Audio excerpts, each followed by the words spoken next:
এটাই খাবার দিচ্ছিলাম, কিন্তু এখান থেকে যখন এই পাত্রটা আমি সরাসরি নামালাম তখন কিভাবে দৌড়ে এসে একদম কাতার বন্দি হয়ে দাঁড়িয়ে গেছে দেখেন।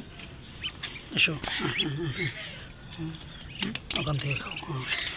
এখানে খাওয়া যাবে না।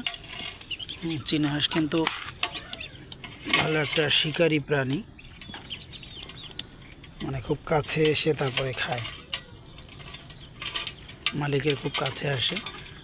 খুব সুন্দর সাদা চীনা হাঁস আছে আমার দুটো, আর দুটো সাদা কালো, দেখতে কিন্তু খুব চমৎকার। যদিও হাঁস যেখানে পালন করা হয় সেখানে কিন্তু একদম নোংরাটে হয়ে যায়, তারপরও নিজের বাড়ি নিজের সব কিছু পালন করতে কিন্তু ভালোই লাগে।